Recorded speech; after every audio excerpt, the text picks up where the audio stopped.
తిరుపతిలో కూటమి నేతలు బరితెగించారు. ప్రలోభాలకు ఒత్తిళ్లకు గురికాకుండా ప్రజాస్వామ్యయుతంగా ఓటు వేయడానికి వెడుతున్న వైఎస్ఆర్సీపీ కార్పొరేటర్లపై దాడి చేశారు. ఇక బస్సులో వెడుతున్న వైఎస్ఆర్సీపీ కార్పొరేటర్లే టార్గెట్ గా దాడికి పాల్పడ్డారు. వైఎస్ఆర్సీపీ కార్పొరేటర్లు వెడుతున్న బస్సు అద్దాలు పగలగొట్టారు. వైఎస్ఆర్సీపీ నేతలపైన టీడీపీ జనసేన గూండాలు దాడికి దిగారు. అంతటితో ఆగని విజువల్స్ ను కవర్ చేసిన సాక్షి రిపోర్టర్ కెమెరాపై కూడా టీడీపీ జనసేన గూండాలు దాడి చేశారు. ఈ దాడిని వైఎస్ఆర్సీపీ తీవ్రంగా ఖండించింది.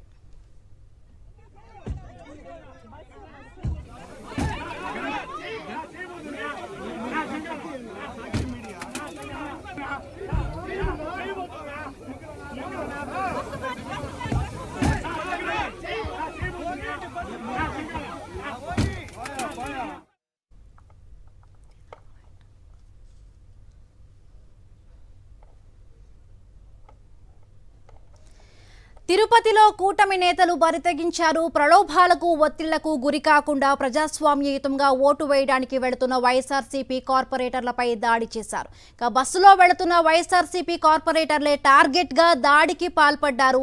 వైఎస్ఆర్సీపీ కార్పొరేటర్లు వెళుతున్న బస్సు అద్దాలను పగలగొట్టారు. వైఎస్ఆర్సీపీ నేతలపైన టీడీపీ జనసేన గూండాలు దాడికి దిగారు. ఇక అంతటితో ఆగని వాళ్ళు విజిలెన్స్ విజువల్స్ ను కవర్ చేసిన సాక్షి రిపోర్టర్ కెమెరాపై కూడా దాడి చేశారు. ఈ దాడిని వైఎస్ఆర్సీపీ తీవ్రంగా ఖండించింది.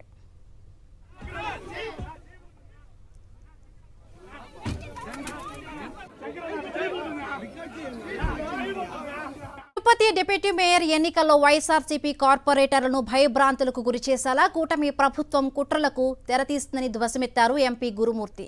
ఇక ప్రజాస్వామిక పద్ధతిలో ప్రభుత్వ అధికారులను ఉపయోగించుకుని అధికారమే పరమావధిగా చెలరేగిపోతున్నారని ఆయన దుయ్యబట్టారు. ఇక నిబంధనలకు విరుద్ధంగా ప్రభుత్వ అధికారులు నడుచుకుంటే భవిష్యత్తులో వారు న్యాయస్థానాల చుట్టూ తిరిగే పరిస్థితి ఏర్పడుతుందని హెచ్చరించారు ఎంపీ గురుమూర్తి.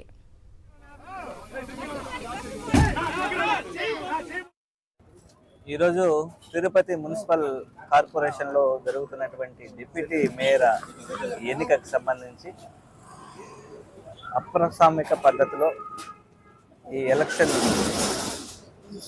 నడిచే విధంగా భయభ్రాంతులకు గురి చేసి మా వైఎస్ఆర్ కాంగ్రెస్ పార్టీకి చెందినటువంటి కార్పొరేట్ల ఇళ్ల మీద దాడులు, స్థలాల మీద దాడులు, విపరీతమైన నిరంకుశ ధోరణితో చేయడం అప్రసామికం.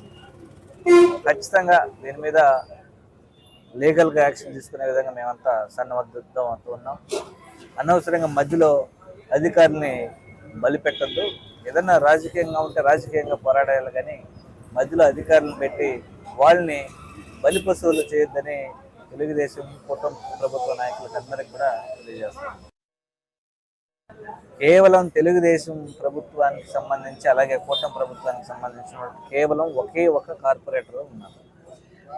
సో మిగిలిన వాళ్ళందరూ కూడా వైఎస్ఆర్ కాంగ్రెస్ పార్టీ గుర్తు మీద గెలిచినటువంటి కార్పొరేటర్లు మాత్రమే. ఇక్కడ వాళ్ళకి ఏ సంఖ్యాబలం ఉందని వాళ్ళు ఈ డిప్యూటీ మేయర్ ఎన్నికల్లో వాళ్ళు కంటెస్ట్ చేస్తున్నారు. ఎందుకు అంత తాపత్రయపడుతున్నారు? నిజంగా ప్రజాస్వామ్య విలువలని నట్టేట ముంచుతున్నటువంటి పరిస్థితి. వాళ్ళని భయభ్రాంతులకు గురి చేసి, వాళ్ళని అపహరణకు గురి చేసి, వాళ్ళ దగ్గర బలవంతంగా ఓటు వేయించుకోవాలనే కార్యక్రమం చేయడం అత్యంత దురదృష్టకరం. ప్రజలంతా గమనిస్తూనే ఉన్నారు. ఖచ్చితంగా తగిన సమయంలో ప్రజలు ఈ కూటమి ప్రభుత్వానికి బుద్ధి చెప్తారు.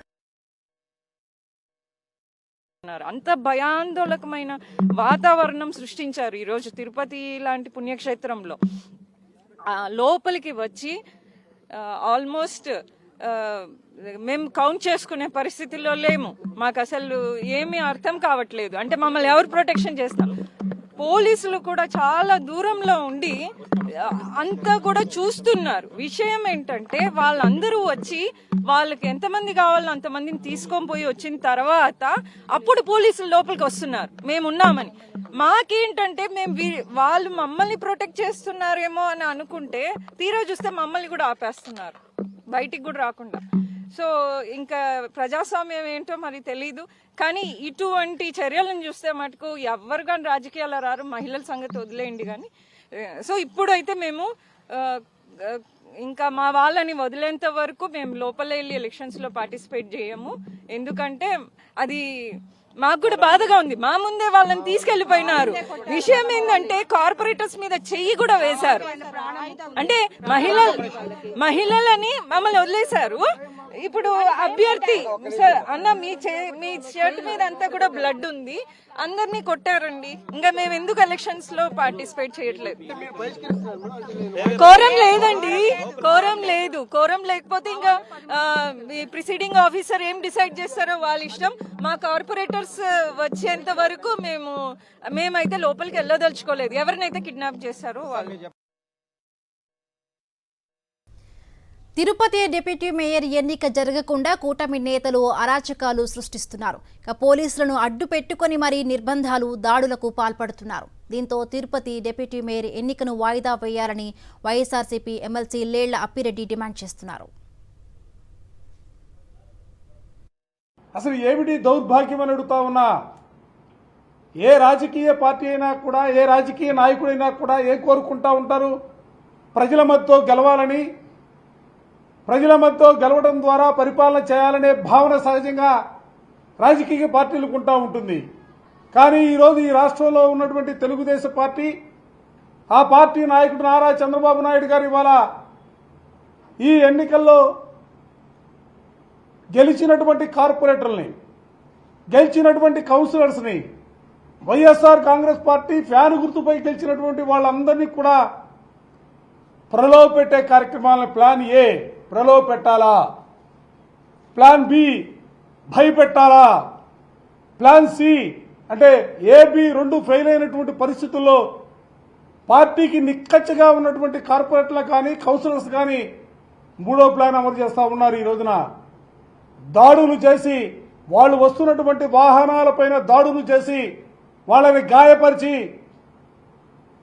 బలవంతంగా బయటికి తీసుకువెళ్లే కార్యక్రమాలను వాళ్ళ కారులో ఎక్కించుకొని అడ్డగించి వందలాది మంది రోడ్లపైకి వచ్చి వాళ్ళ తెలుగుదేశానికి సంబంధించినటువంటి కార్యకర్తలు, నాయకులు దాడులు చేస్తున్నటువంటి తీరును చూస్తా ఉంటే